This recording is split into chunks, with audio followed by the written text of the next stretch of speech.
মধ্যে আমরা এভাবে আখিরি মোনাজাতের মাধ্যমে আমরা শেষ করবো বলে আমরা আশা করছি আল্লাহ তার মাহফিলকে কবুল মঞ্জুর করুন। আমিন।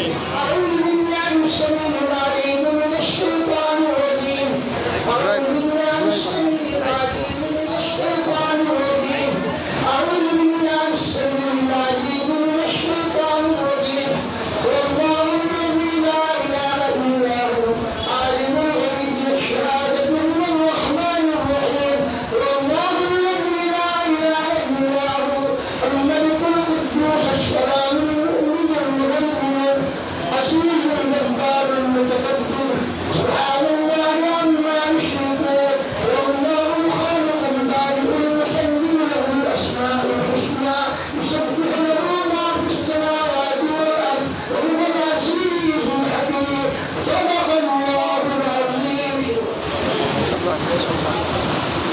الحمد لله جزاك الله মোহতামিম সাহেব বারাকাতুহু আলিয়াদের হুজুরের দ্বিতীয় বয়স অত্যন্ত সুন্দর কণ্ঠে আমাদেরকে পবিত্র কালামুল্লাহ তেলাওয়াত করে শোনালেন। সকলের প্রতি জাযাকাল্লাহ। মহান রব্বুল আলামিন মোহতারাম হযরতকে নেক হায়াত দান করুন, বেশি বেশি করে দ্বীনি খিদমত করার তৌফিক দান করুন। আমরা সকলে দোয়া করব ইনশাআল্লাহ। হাজরাতে মজলিস সিরাতুন নবী মাহফিল, এখন অনেকে বলতে পারেন সিরাতুন নবী বা মিলাদুন নবী কি জিনিস?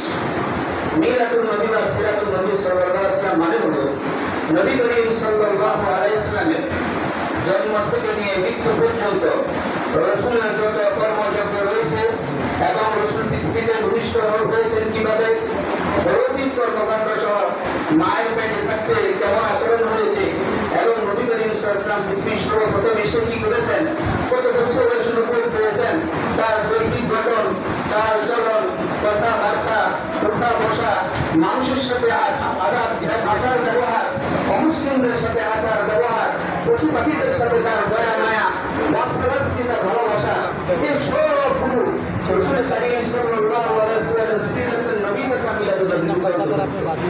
তার মধ্যে দুটি বিষয়, একটি বিষয় হলো মিলাদুন নবী সাল্লাল্লাহু আলাইহি ওয়াসাল্লাম, সেটা আমরা শুনতে পারবো এবং এর দ্বারা রাসূলের মাহাত্ম্য ও শ্রেষ্ঠত্ব বুঝতে পারবো, কিন্তু সেটা আমল করা সম্ভব হবে না। যেমন নবী করিম সাল্লাল্লাহু আলাইহি ওয়াসাল্লাম এর জন্মের ব্যাপারে কিতাবে রয়েছে যে রাসূল কারীম সাল্লাল্লাহু আলাইহি ওয়াসাল্লাম যখন তার মায়ের গর্ভে আসেন তো দেখা যায় অন্যান্য মেয়েদের পেটে বাচ্চা আসলে বমি বমি ভাব হয়, কিন্তু রাসূলের মায়ের আলহামদুলিল্লাহ এই ধরনের ভাব হতো না।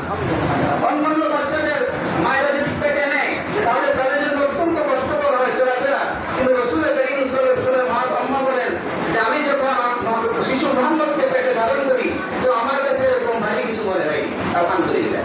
এরকম বহু কিছু রাসূল কারীম সাল্লাল্লাহু আলাইহি ওয়াসাল্লাম দুনিয়াতে এসেছেন, তো এই বিষয়গুলো হলো আমাদের জানার, আর কিছু বিষয় রয়েছে আমাদের মানার বিষয়গুলো হলো রাসূল কারীম সাল্লাল্লাহু আলাইহি ওয়াসাল্লাম তার সাথে কেমন আচরণ করেছেন, চলাফেরা কেমন করেছেন, কিতাব তারপরে কথাবার্তা কেমন করেছেন, এই বিষয়গুলো একজন মুসলমানদের জীবনে লালন করা, এটাই হলো সিরাতুন নবী বা মিলাদুন নবী।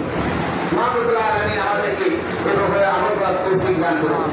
বন্ধুরা আমার, এই পর্যায়ে পবিত্র কালামুল্লাহ থেকে তেলাওয়াত করবে আমাদের ছোট্ট বন্ধু মোহাম্মদ ইসমাইল।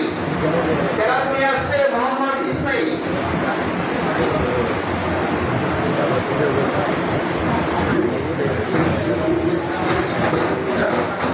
সব নাও চলো। আসসালামু আলাইকুম।